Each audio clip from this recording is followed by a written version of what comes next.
Okay, I need you to stop whatever you're doing and actually listen to this. In 2022, scientists tested the blood of 22 completely normal, healthy adults. No factory nearby, no unusual lifestyle, just regular people. And in 77% of them, they found plastic, actual plastic particles, floating around in their blood. Then in 2021, researchers found plastic inside the human placenta, the organ a mother's body builds from scratch, specifically to protect her baby. Contaminated. Then in 2024, a team published a study in Nature Medicine and found microplastics inside the tissue of the human brain. Not near the brain, not around it, inside it. And then. Also in 2024, the New England Journal of Medicine, the most important medical journal on the planet, published a study linking plastic found inside human arteries to a risk of heart attack, stroke, and death that was 4 times higher than normal. 4 times. And I'd bet most of you have never even heard about this study. So today, that changes.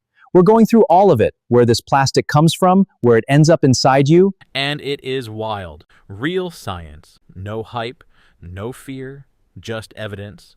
So if that's the kind of content you enjoy, subscribe to the channel and let's keep exploring the science together. Section 1.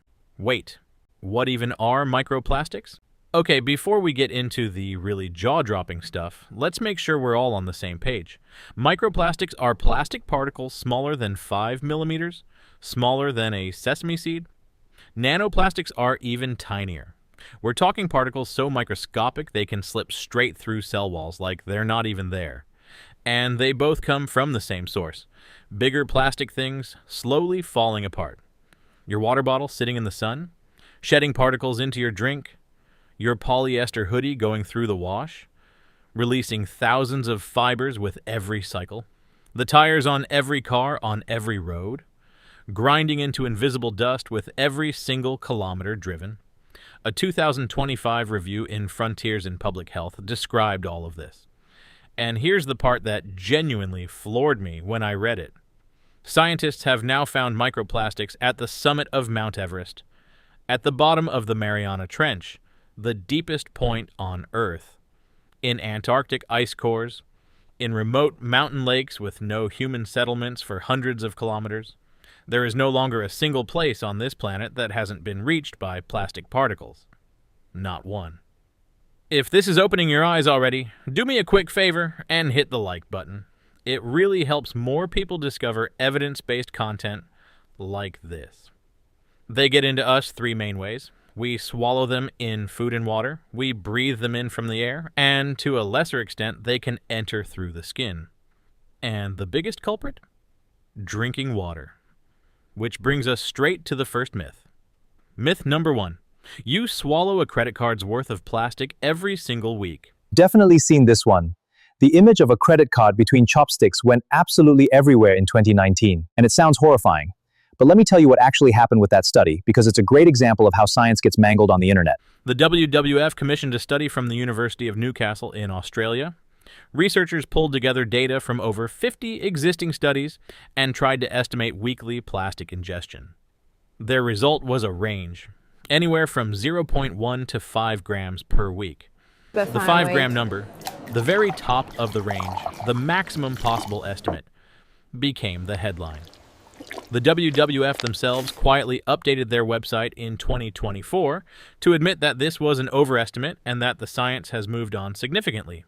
So, no, you're probably not eating a credit card every week. The real number is lower. But here is the thing that everyone missed when they were arguing about the credit card. It was never really about how much is going in. It's about what happens once it gets there. And that's where the story gets genuinely disturbing. Section 2. Scientists started looking inside human bodies. Here's what they found. For years, the reassuring assumption was, yeah, some plastic gets in, but the body handles it, filters it out, excretes it, fine. Then researchers actually started looking inside human tissue, and what they found completely changed the conversation. First, the blood. In 2022, Heather Leslie and her team at Vrije Universiteit Amsterdam published a study in Environment International that stopped a lot of people cold. Plastic particles in the blood of 77% of healthy adult donors. The most common type was PT, the exact plastic used to make water bottles, in particles small enough to travel freely through the entire circulatory system. Then, the placenta. A 2021 study by Ragusa and colleagues in Italy found microplastics inside human placental tissue. On both sides, the mother's side and the fetal side. Let that sink in for a second. This organ builds itself from scratch to act as a protective filter between a mother's bloodstream and her developing baby, and the filter was full of plastic.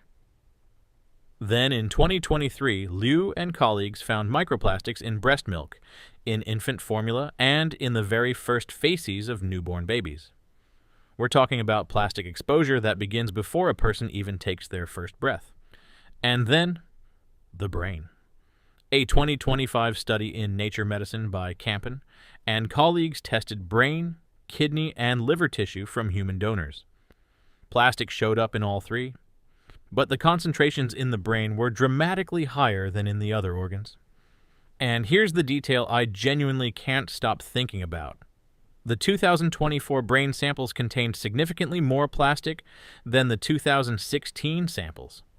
The researchers put it bluntly, you can draw a line. The concentration is going up, year by year, consistent with exactly what we are seeing accumulate in the environment around us. Section 3. The study that changed everything all right. All right, this is the one. This is the study that I think deserves way more attention than it got, because this is where microplastics stopped being a vague environmental worry and became something with direct, measurable consequences for human health. A team led by Dr. Raffaele Marfella in Naples, Italy.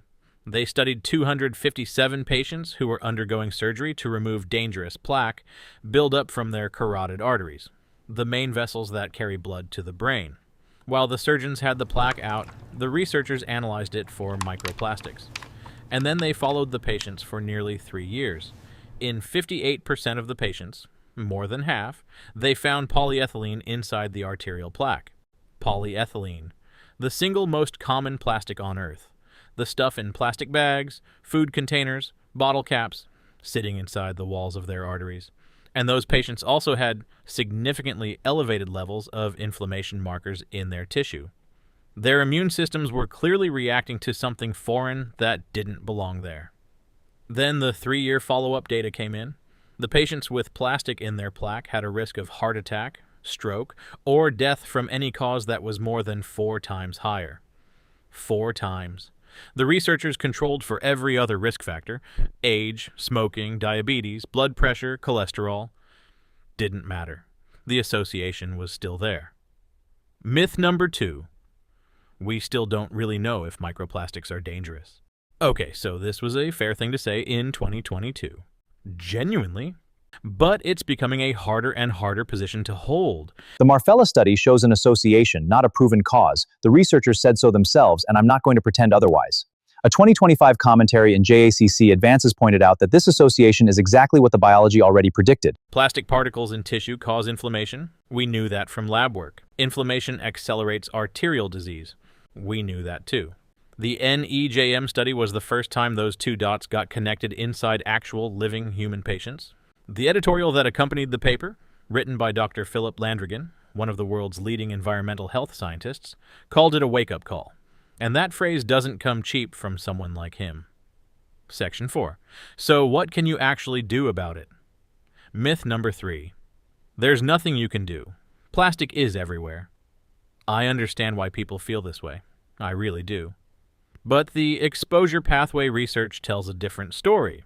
The sources that contribute the most to what ends up inside you are actually ones you have some real control over. Water is the single biggest one. And here's something that surprises most people. Bottled water typically contains more microplastic particles than filtered tap water, because the bottle itself is shedding particles into the water, especially when it's been sitting in heat or sunlight. A good carbon filter or reverse osmosis filter on your tap cuts particle counts significantly. Of everything I looked at for this video, water filtration has probably the strongest evidence behind it. Heating food in plastic containers is another real source that's easy to change. When plastic gets hot, it sheds particles faster. Switching to glass or ceramic for reheating food, or even just for hot drinks, removes that exposure route completely. And one more that genuinely surprised me: synthetic clothing. Every wash cycle on a polyester or nylon item releases thousands of plastic fibers into the water system. Laundry bags designed to catch these fibers are available now in a lot of countries, and they make a real dent in how many particles cycle back into the water supply. None of this fixes everything. The plastic is already in the environment, already in the food chain, already in the rain. But the science of where the biggest personal exposures come from is solid enough that these changes, especially the water one, are genuinely worth making. So here's where we land. Microplastics are in our blood, our placentas, our breast milk, and our brains. The concentrations in brain tissue are rising year by year. And we now have a landmark study in the world's most respected medical journal is associated with a fourfold increase in the risk of heart attack and stroke. This isn't a reason to spiral. It's a reason to pay attention. Because the science is moving fast, and the story it's telling is one that affects every single person alive right now, whether they know about it or not. Which part of this hit you the hardest? The brain finding? The heart study? The fact that newborns already have plastic in their first nappy? Tell me in the comments. I read every single one, and if you want more videos that go this deep into the actual science, without the spin, without the hype, just the research, then you know what to do. See you in the next one.